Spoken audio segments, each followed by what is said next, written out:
Assalamualaikum warahmatullahi wabarakatuh. Perkenalkan, nama saya Sherly Nur Fadila dengan NIM J1A1 19193 dari kelas K3 2019. Di sini saya akan menjelaskan sedikit mengenai anemia.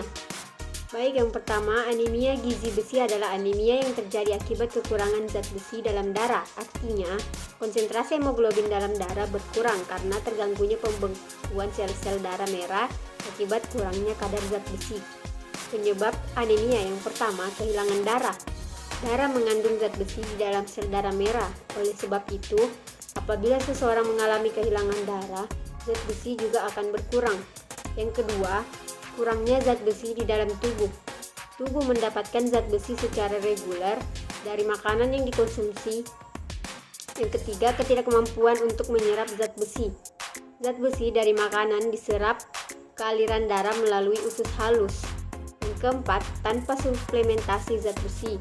Anemia defisiensi besi dapat terjadi pada wanita hamil karena cadangan zat besi yang disimpan di dalam tubuh dibutuhkan untuk mengimbangi peningkatan volume darah serta menjadi sumber hemoglobin untuk janin yang berkembang.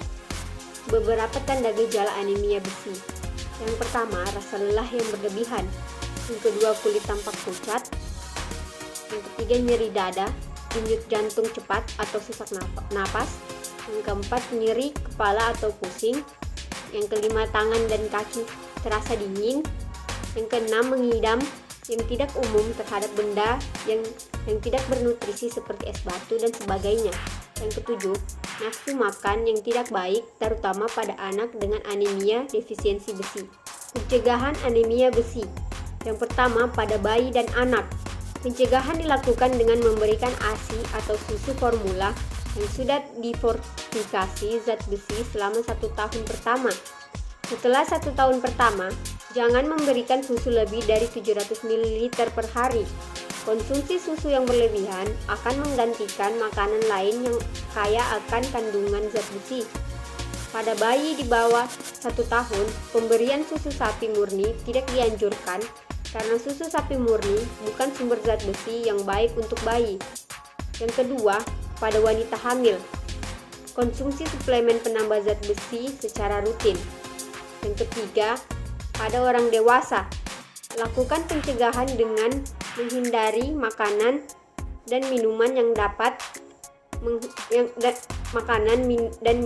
dapat menghambat penyerapan zat besi, serta dengan mengkonsumsi makanan dan minuman kaya vitamin C untuk membantu penyerapan zat besi. Pengobatan anemia defisiensi besi. Yang pertama, meningkatkan asupan makanan yang kaya zat besi seperti hati ayam, daging merah, dan bayam. Yang kedua, mengonsumsi makanan yang banyak mengandung vitamin C untuk membantu penyerapan zat besi. Yang ketiga, mengonsumsi suplemen zat besi dalam bentuk tablet secara rutin 2-3 kali dalam sehari. Yang keempat, transfusi sel darah merah atau RBC pada anemia defisiensi besi berat. Yang kelima, hindari makanan, minuman, dan obat-obatan yang berpotensi menghambat penyerapan zat besi. Yang keenam, menghindari makanan tinggi kalsium secara berlebih seperti susu dan yogurt karena dapat menghambat penyerapan zat besi. Yang ketujuh, mencegah tukak lambung akibat penggunaan obat antiinflamasi non-steroid dalam jangka waktu yang panjang. Yang kedelapan, menghilangkan infeksi parasit dengan mengobati infeksi cacing tambang agar dapat meningkatkan nutrisi dan mengobati anemia.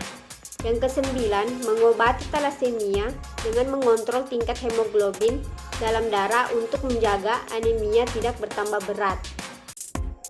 Itulah tadi penjelasan singkat dari saya mengenai anemia. Kurang lebihnya mohon dimaafkan. Wabillahi taufiq wal hidayah. Wassalamualaikum warahmatullahi wabarakatuh.